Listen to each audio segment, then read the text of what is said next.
Spider-Man No Way Home looking like it's going to have a really, really good opening weekend. Kind of crushing that myth that nobody wants to go to the theaters anymore. Maybe it's if you actually give people something entertaining that they would like to go and have a good time with, they're willing to go and see a movie. It's crazy how that works, right? It's just a wild concept. This movie is going to have legs, by the way. As soon as I saw this movie, I wanted to go see it again. I likely will go see it again. And it's also not being released on any streaming platforms. The only way you can see this movie is to go to the theaters and see it. So it's going to have legs and it's going to do well. A lot of people very impressed with it. I have not talked, well, I've seen some comments in my video where people didn't like it. I'd love to hear why they didn't. If you didn't enjoy this movie, please in detail write out why in the comments. I'm just crazy. I'm very curious as to why you didn't, because I thought it was fantastic. I loved it. So, if you didn't like the movie, that's fine. I don't have anything against you. I really enjoyed it, and I'm just curious as to why you didn't. But that being said, this movie is going to have legs, and it's going to go for a while. They talk about maybe this movie could nosedive 50% next Saturday. Not going to happen. This movie is going to keep its number one seat at the box office probably for a couple of weeks. That's my prediction. And, I mean, does that really sound crazy to you?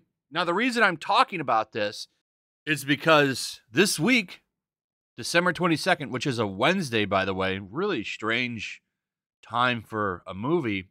Usually they come out on Thursdays. That's why you have the term Thursday night previews, but whatever. Matrix Resurrections coming out this week. And this movie has two factors really hurting its box office. Number one, Spider-Man. Spider-Man is in theaters, and it's really kicking ass. And number two, Matrix Resurrections is on HBO Max, which, looking back, that was a stupid decision for Warner to do. I thought it would really kill movie theaters, but I don't know. I'm kind of walking back my thoughts on movie theaters, because if you can put something good out there, people will go see it. And Spider-Man's proof of that.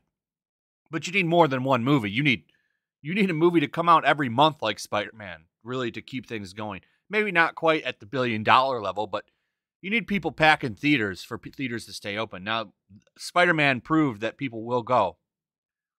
But this movie is facing a lot of problems because Spider-Man is a multiple viewing movie. People are going to want to see that movie twice, 3 times. It's probably up there with Endgame.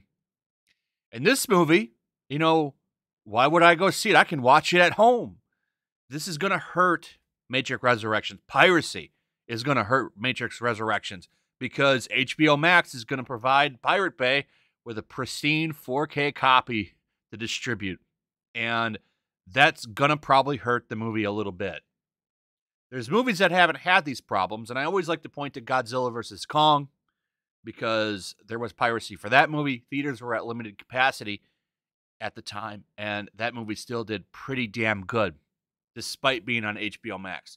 So, we'll see. I don't think it's going to have a terrible, terrible box office, but it's not going to do as good as it could have done if they had maybe delayed it.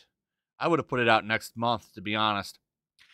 The prediction for this movie is that it might earn between 35 to 50 million during the initial 3 days of its release and have a total domestic gross of 95 to 135 million. That's fucking terrible if that's true. So we'll see what happens. That's a bad haul.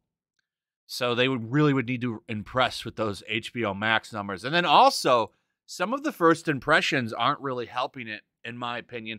Now, I have heard the leaked synopsis for this movie.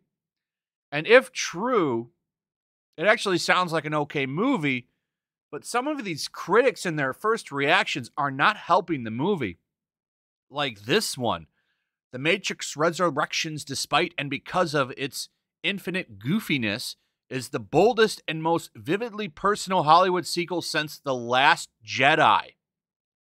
A silly, sincere galaxy brain take on reboot culture that makes peace and with how modern blockbusters are now only about themselves.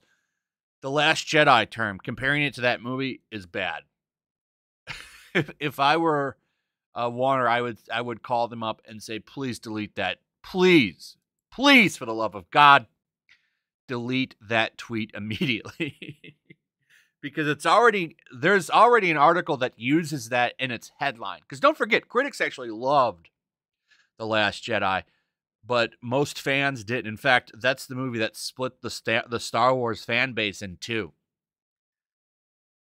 So The Matrix Resurrections is more fun than I remember the sequels ever being. Yes, it's bogged down by exposition like the previous two, but there's a knowing wink to it all now. Newcomers Neil Patrick Harris and Jonathan Groff are key to that.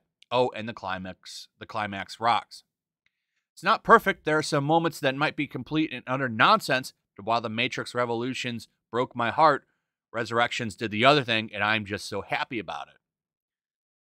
And there's a couple more in here. This one, okay, so look at this.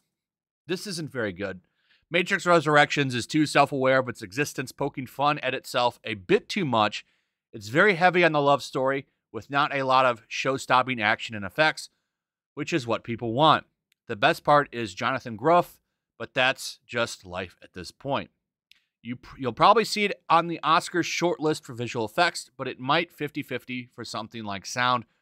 Franchise rankings, The Matrix, Reloaded, Resurrections, Revolutions.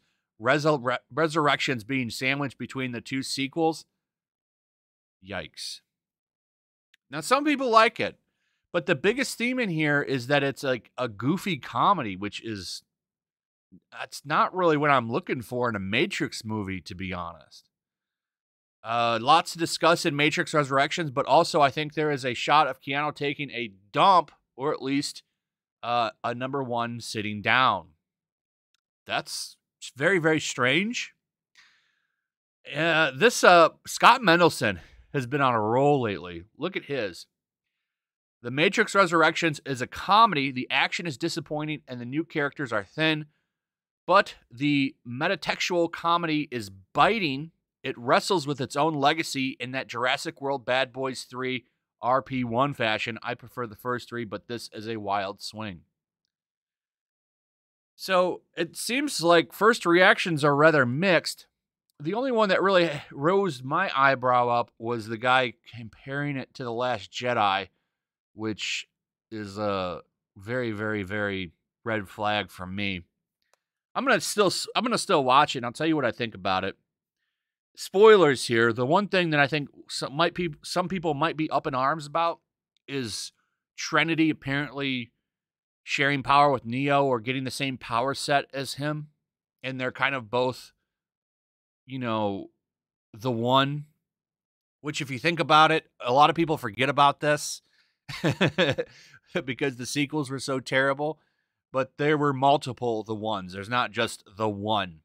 There's all kinds of people that have had that power. So if that power awakens in her, it's not really that big of a deal to me because, they're in love and together, and if they both had the same powers, really not that crazy to me. I actually think that would work considering, if this is a love story. So I don't know. I'm going to wait till I see it for myself before I go crazy. But it's either way, whether it's good or not. The box office for this movie is probably going to be pretty damn terrible because of Spider-Man, HBO Max, and piracy. And if it's good, that's a shame because, it would deserve sequels and it might not get them. So we'll see what happens. Let me know your thoughts are on the movie. What do you think about the movie? Do you think it's going to be good, terrible? Are you going to skip it? What are your thoughts? Also, if you would, please like, subscribe, share the video. Make sure you're still subscribed. Hit that notification bell. I'll see you guys on the next one. Peace. Also, if you want to help support the channel, check out my Teespring store. There's a link in the description. You can find some merchandise in there that you might want to check out. Also, make sure to follow me over on Twitch. I do watch parties, play video games over there. They're always fun. Follow me over there and come hang out. Also, make sure you subscribe to YellowFlash, my other channel. There's a link to that in the description as well. I do a lot of live streams over there that I don't do on this channel. Usually smaller and a little bit more personal. So make sure you follow me over there and sign up.